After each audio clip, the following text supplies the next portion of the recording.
ഈ നാട്ടിലെ ചുറുചുറുക്കുള്ള 4 ചെറുപ്പക്കാരെ തപ്പിയെടുത്ത് അത്യാവശ്യം ഡയലോഗുകൾ പറഞ്ഞ് പഠിപ്പിച്ചാണ് ഞാൻ ഈ നാടകം ഇവിടെ അവതരിപ്പിക്കുന്നത്. ഈ നാടകത്തിന്റെ സംവിധാനം അതായത് അടി. നാടകം ആരംഭിക്കുന്നു. മുതലാളി മുതലാളി രംഗത്ത് മുതലാളിന്ന് നീ എന്നെ ചുമന്നെടുപ്പ് തള്ളി വിടറാണിങ്ങൾ. അങ്ങോട്ട് പറ്റില്ല, അങ്ങോട്ട് അങ്ങോട്ട് പോ. മൈക്കിലേക്ക് വരെ നാടകം പൊളിക്കില്ലേ? ഇവരൊക്കെ നാടകവും പൊളിക്കും. ഇങ്ങോട്ട് വാ. ഡയലോഗ് ഓർമ്മയില്ല, ഒന്നും തെറ്റിക്കരുതിട്ടാ. നേരെ നിൽക്ക്. ചിരിക്കുന്നു. അയ്യോ, പഴം പുഴുകിയ ചിരി ഇരിക്കാനല്ല പറഞ്ഞ. അട്ടഹസിക്കുന്നു. എന്താ അട്ട അട്ട അട്ട അട്ടഹസിക്കാൻ എങ്ങനെയത്?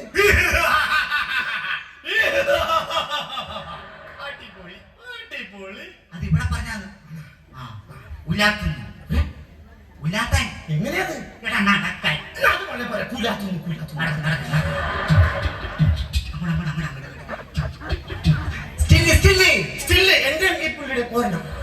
ഫോട്ടോ എടുക്കണ സ്റ്റിൽ അനങ്ങാതെ മകള് വരുന്നു. മകള് ഞാനാണ്.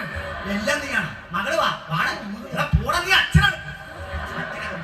പെണ്ണ് വരുന്ന പെണ്ണ് തള്ളി വിടാൻ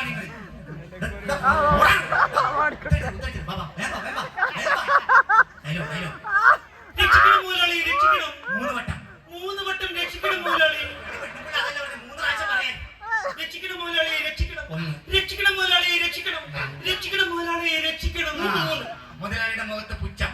മുതലാളിയുടെ മുഖത്ത് എന്നാണ് പുച്ഛം? എങ്ങനെയത്? 3 കൊല്ലം മുമ്പ് ഇവിടെ ജോലിക്ക് നിന്ന ഞാൻ 3 വർഷമായി ഞാൻ ഇവിടെ ജോലി നോക്കുന്നു. ഇപ്പോൾ ഞാൻ 6 മാസം ഗർഭിണിയാണ്. എന്റെ വയറ്റിൽ വളരുന്ന രാജമോൻ എപ്പോഴും എന്നോട് ചോദിക്കും എന്റെ അച്ഛൻ ആരാണെന്ന്. അപ്പോൾ ഞാൻ പറയും മാറി നിൽക്കുന്ന മുതലാളിയാണെന്ന്. ഇല്ലാത്ത ഗർഭത്തിന്റെ പേര് പറഞ്ഞ് എടാ ഒന്ന് ആവേശത്തിൽ പറയണം. ഇല്ലാത്ത ഗർഭത്തിന്റെ പേര് പറഞ്ഞ്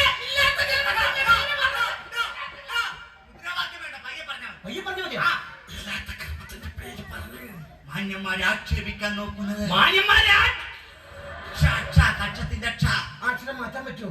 അങ്ങനെയല്ലേ എഴുതി വെച്ചാൽ മാറ്റണം. മാന്യന്മാരെ ആ പറഞ്ഞതുപോലെ ആക്കാൻ ശ്രമിക്കുന്നത്. നിനക്കൊരു ഫാഷൻ അല്ലേടി.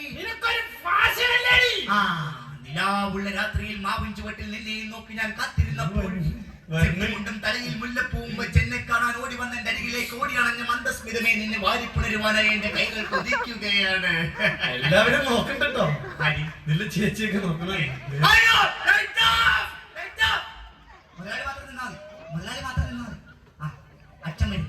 ഞാനാണ് എല്ലാം നീയാണ്. പണ്ടാരാണ് അച്ഛൻ നിങ്ങളുടെ വാടക എടുക്കുന്നു. എന്റെ ഷർട്ട് കെട്ടത് തന്നെ. മുതലാളി വിളി കേൾക്കുന്നു.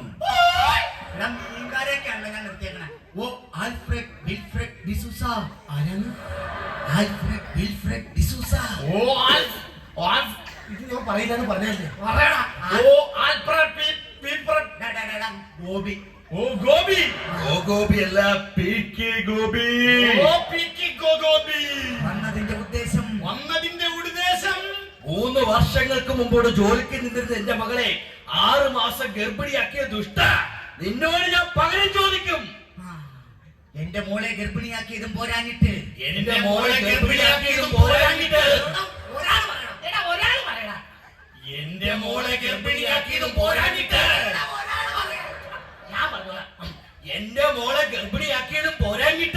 അട്ടഹസിക്കുന്നോടാ ദുഷ്ട. നിന്ന് അത്തളപൊത്തല പുട്ട. അട്ടഹസിക്കുന്നോടാ ദുഷ്ട. നിന്ന് ആ പറഞ്ഞത് ഹസിക്കുന്നോടാ ദുഷ്ട. ചാടി വീഴുന്നു. ചാടി വീഴുന്നു. ചാടി വീഴണം. ചാടുന്നു. വീഴുന്നു. മുതലാളിയുടെ മേത്തേക്ക് ചാടി വീഴ. മുതലാളി മേത്തേക്ക് ചാടുന്നു. വീഴുന്നു. കഴുത്തിന് കുത്തിപ്പിടിക്കുന്നു. അമ്മേ, എന്റെ ദൈവമേ, നിന്റെ അല്ല മുതലാളിയുടെ കഴുത്തിൽ കുത്തിപ്പിടിക്കുന്നു. അയ്യോ മുതലാളി തോക്ക്. ഞാൻ തോക്കൂല, ഇവൻ തോക്കട്ടെ. എടാ തോക്ക്. അയ്യോ തോക്കെടുത്തിട്ടില്ല. ഇവന്മാര് നാടകം പൊളിക്കുള്ളൂ. അവിടെ ഞാൻ കൊണ്ടുതരാം. ഞാൻ കൊണ്ടുതരാം. ആൾക്കാർ കാണാതെ ഞാൻ കൊണ്ട് തന്നോളാം. ആൾക്കാർ കാണാതെ തോക്ക് ഞാൻ കൊണ്ട് തന്നോളാം. ആൾക്കാർ കാണാതെ തോക്ക് ഞാൻ കൊണ്ട് തന്നോളാന്ന്. ആര് കണ്ടിട്ടില്ല. വെടിവെക്കുന്നു.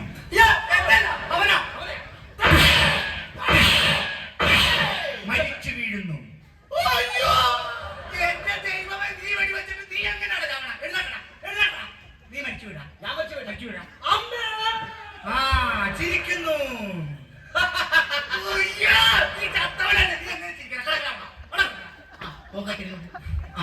മകൻ വരും. ഞാനാണ് എല്ലാം നീയാണ്.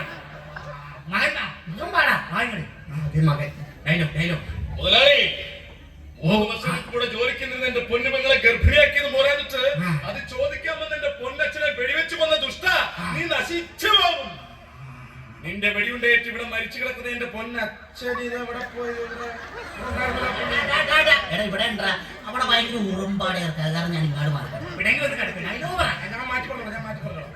ഉറുമ്പ് കടിയേറ്റ് സഹിക്ക വയ്യാതെ ഇവിടെ നിന്ന് മാറി അവിടെ മരിച്ചു കിടക്കുന്ന എന്റെ പൊന്നച്ഛനെ കൊന്ന ദുഷ്ട, നീ നശിച്ചു പോകും. പെങ്ങളെ സൗവർണികേ. പെങ്ങളെ സൗവർണികേ. വാ വേമ്പ. പെങ്ങളെ സൗവർണികേ.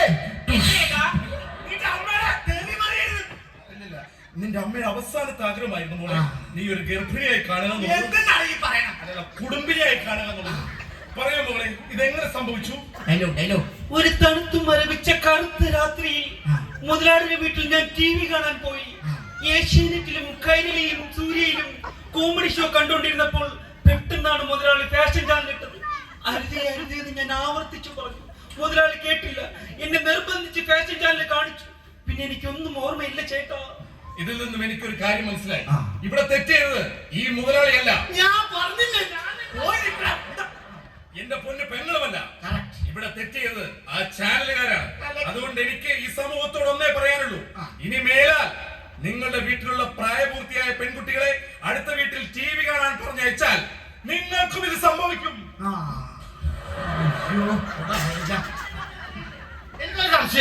സത്യത്തിൽ ഇതാണ്